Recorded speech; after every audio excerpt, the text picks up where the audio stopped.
Welcome, welcome, welcome to my YouTube channel. Hello, hello, hello. I'm so happy, excited that you opened the video this time around. Thank you so much for sharing. Thank you so much for liking my YouTube channel. Thank you so much for subscribing. I'm so happy and excited to have you. My name is Blessed Segawa Christine, a relationship and life coach, a marriage mentor and counselor. I want to welcome you to my second episode as we talk about the basics in the foundation of our marriages. What are those basics in the foundation of our marriage? In the first episode, we shared a lot, and I want to add on that. It's a conversation, and we are still here continuing with it. Love, love, love. This time around, I want to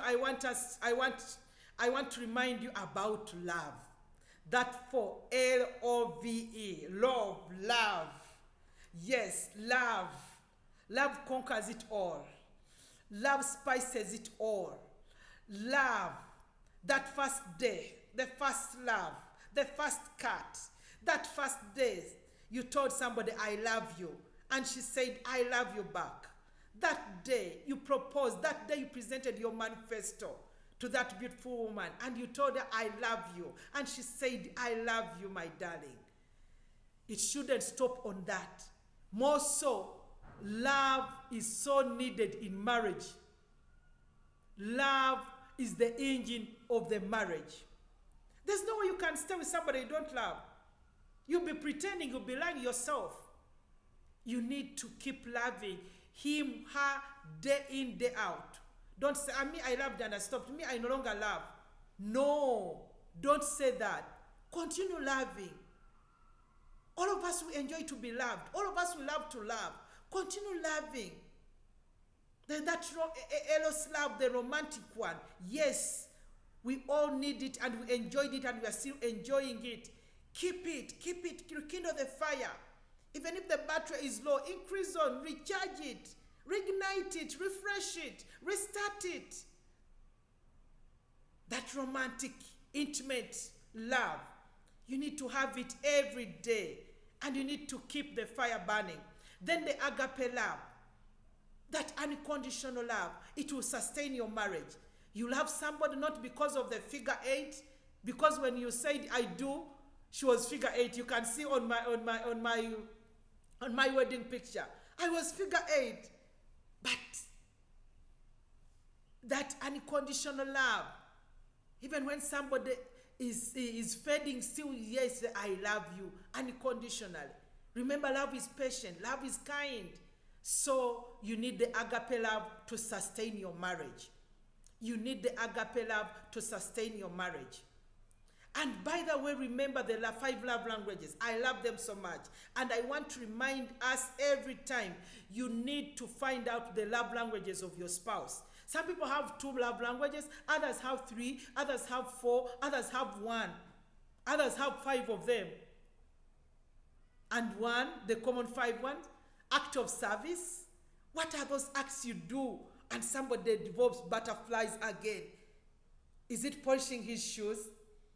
Is it oiling her hair? Find out what are those acts of service. Is it covering him in bed or her in bed? What are those acts of service? And do them to your spouse. Then the second love language is the physical touch. Yes, the physical touch. Find out what makes him or her happy. When you touch him, which part of the body? Don't just say physical touch and you touch everywhere. You touch and somebody, the other day somebody was saying us that you tickle me and I may not laugh because you've tickled the wrong place. So you can touch me and I don't feel the physical touch because you've touched in the wrong place. So find out which particular place you need to touch. Then 3 is of course gifts. We love gifts. I love gifts myself. Gifts. Some people love gifts. Take time and buy a gift for your spouse. It may not be, it's not about the value, but the heart. Even if it's small, but gift your spouse. Gift. It spices up the marriage and even the love. Then number 4, quality time. Quality time. That quality time when you just sit there, two of you, you freeze a bit, you look straight in the eyes, you do some naughty things, you play around, you walk together holding each other's hand, you smile together, you eat on the same plate. That quality time, nothing disturbing you. That quality time is a great love language also. Then 5, words of affirmation. I love you. You are beautiful. You are handsome. You are the best. You are my queen. You are my prince. You are my king. You are the man of my life. You are the woman of my life. You are the significant other. You are my heartbeat. You are my oxygen. All those words of affirmation. Words of affirmation are so critical in our marriages. Keep saying them. Keep reinventing. And then you need to build a brand for your marriage. A brand, build a brand, a catchy brand of your marriage. So that, yes, when people see, they say, yes, that is Mr. and Mrs. So-and-so. Have a brand, sustain it, manage it, spice it. Be innovative in your brand. Don't just be, it's boring, it's A to Z. Somebody will know what you are putting on in January and even December. No, spice it up. Be innovative. Be creative as you build that brand. And even keep on improving on that brand of your marriage. It's a critical foundation of our marriage. Let's avoid the monotony. Let's avoid the obvious things. Let's be innovative. Let's be creative. In this era and age, you need to be creative. You need to be creative for your marriage so that it can thrive and it can be so interesting. Yes. And then forgiveness in marriage. Nobody in this world married a perfect person. Nobody married an angel. I know a friend who said for him, on the day of their wedding, when they said I do, he said that I forgive you all things you are going to do in advance. He was sharing that it made him easier to forgive her wife every time she does something. So, who are you not to forgive? Forgiveness is so critical. And if you don't forgive, it will cause depression, it will cause unrest, it will cause stress. So forgive. I know it is a process, but start on it. Because when you do it, you are helping yourself. You are helping your emotional health. You are helping your life and your spouse. So forgive. Forgive, forgive.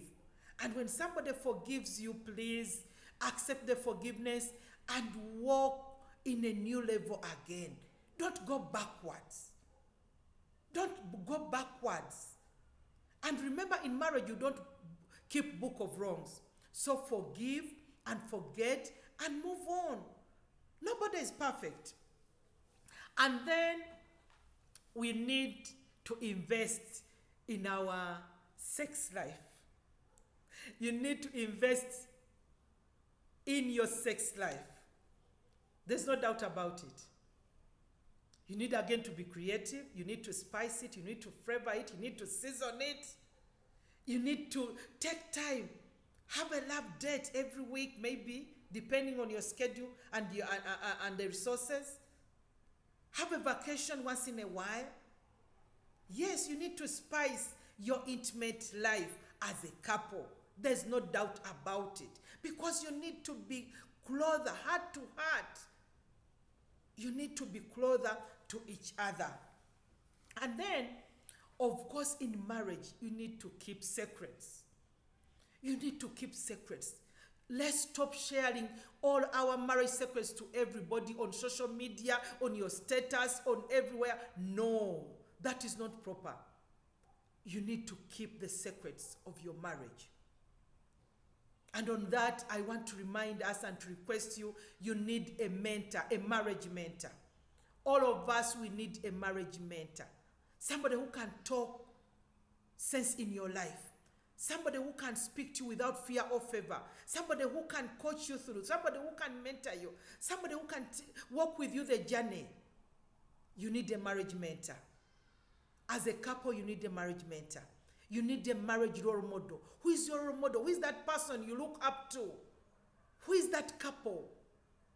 Your role model in your marriage is so critical as part of foundation in your marriage. And of course, when you said I do, there are qualities which attracted you to that man.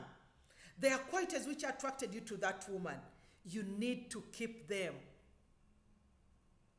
You need to refresh them. Maybe the sense of humor. Your husband has a sense of humor. And then when you get married, he's just doesn't, he's just a bit boring. Maybe your wife is a good cook. Maybe your wife, the garage in you, in her. So, ladies, let's keep the garage in us. The beauty, remember we are flowers. Men, keep the humor, the sense of humor. Keep that security. You used to protect your wife. You opened for her a door when she's entering the car. You used to pull the chair for her to sit comfortably. You need to order for her her preference meal without asking her. So, let's keep it moving. And of course, let's always be sensitive to the emotional, physical, economic, social well-being of our spouse. Spiritual, all around. Be sensitive.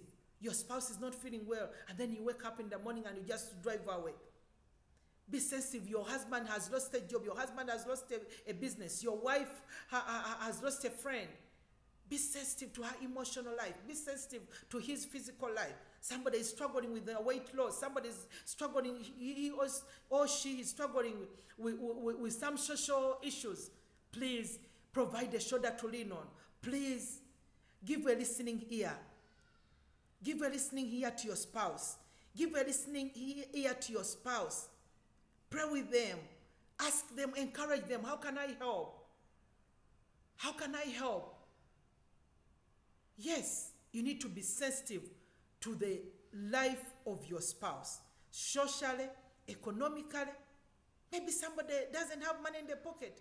Physically, their well-being, emotionally, spiritually. Pray with them. You need to be sensitive and then be available and provide a shoulder to lean on. Don't just say, you see. No. Let's stop assuming. Let's stop assuming. And let's walk the talk. Let's walk the talk. You say, I love you. Mean what you say. Care about your spouse. Love your spouse. Care about her. Care about him. Respect your spouse. Respect, respect, respect. I want to say the three words together.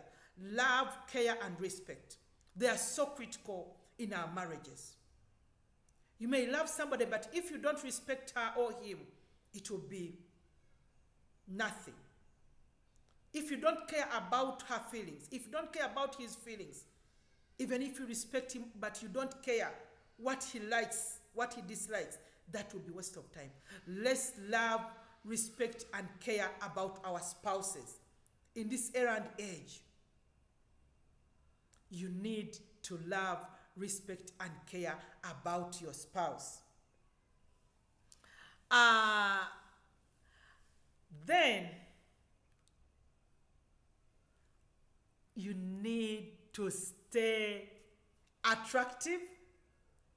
For ladies, you need to stay attractive. You need to look good. For men, you need to be a smart man. Everybody wants to relate with a smart spouse, with a smart partner. Be smart. You be intelligent. Be smart. Dress well. Smell good. Be presentable. Be courteous. Yes, all of us want to associate with people who are courteous. Be hospitable. Be receptive. Yes. Be calm. Yeah, be kind. All of us want to relate with people who smell good, who look good. For ladies, once in a while, you can make up. You can put on that high-heeled and catwalk. Yes, age is just a number. Spice it up. You can catwalk. Yes. You have those muscles. Yes. build those muscles, and then, yes, keep it growing, keep it growing, keep it growing. I want to say, I always appreciate you, and I always feel good when we are on this conversation. Thank you so much once again for liking my YouTube channel. And it's my prayer that your marriage will thrive. It's my prayer that your marriage will grow from glory to glory. It's my prayer that your marriage will survive the stormy waters by the grace of God. It's my prayer that you stay married, that there is nothing will separate you from your spouse, that you never at any time think of separation or divorce. Just rekindle, refresh that love button and make it thrive and make it happy. From me to you is a thank you. God bless you. We meet next time. Cheers. It has been Christine Segawa, your relationship and life coach, a marriage mentor and counselor. God bless you. Cheers. Please remember to share, like, and subscribe.